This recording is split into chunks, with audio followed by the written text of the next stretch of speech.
Okay guys, welcome back. It's Sunday evening, beautiful Sunday evening right at sunset, and I wanted to show you the cover crop again and talk about what's going on here. So we're at day 22.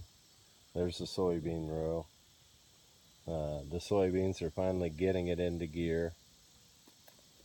There's our two Sudan rows, and there's our row of cowpeas. And if you notice there, looking at the ground, so the ground is black.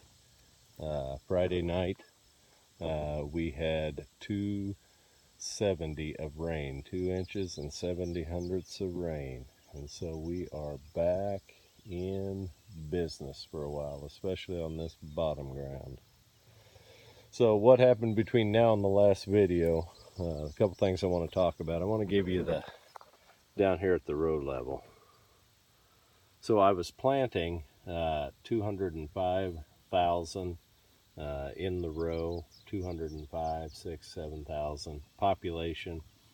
And my reasoning there is to keep those stems on that Sudan super thin, keep that population real high so that it will dry down if we hay it. And obviously if we graze it, the smaller the stems are, the better the cows will graze it. But the stuff is really taking off.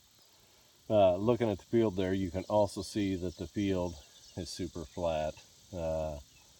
So I came in here and I did cultivate it one time. I don't remember what day, but I hit it one time so that we could swath it if we had to.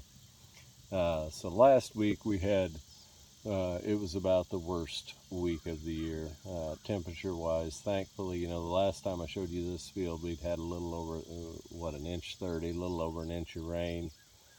Well, between that point and now, we didn't have rain and we had heat, and that, since we have no subsoil, that inch 30, it was disappearing fast. And but anyway, I cultivated this field to level it out, and then we had last week, and it was pretty brutal. If you look over there at the neighbor's corn, I don't know if you can tell it, but even in the bottom ground, the corn, was firing from the bottom, and there are dead spots on the bottom ground in that corn that was planted the middle of April there. It was a pretty brutal week, and so we were haying, finishing up haying, tidying up ends there, getting ready to clean wheat. But the big thing we did last week is we went and bought a swather. We bought a Draper swather. You're going to have a hard time seeing it, but the hill over there behind me with the bins, and then the hills over across the road, they have clover on them, and it was so hot and dry. We have, I don't know, 6 to 8 inches of growth on the clover.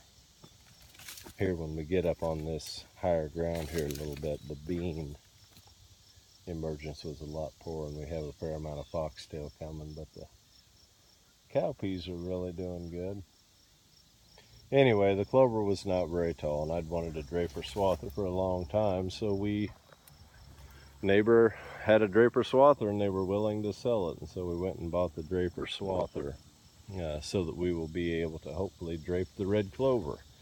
It's very short, but anyway, the Draper has a 14-foot head, and so hopefully with 14 foot of 8-inch or 10-inch tall clover, we'll be able to get a swath together to combine it. But anyway, it's amazing what a little bit of rain will do for you, and how it will improve your outlook. And so I can't believe that the cowpeas and the Sudan are growing that good. Conditions were just right, and they sure don't mind the heat. There's the cowpea row. He's kind of not very aggressive right here, but we are about 10 foot from the forest, and those trees have been robbing all the moisture here. But pretty optimistic we'll get some tonnage here, and we'll be able to take care of stuff and feed the cows. Thanks, guys.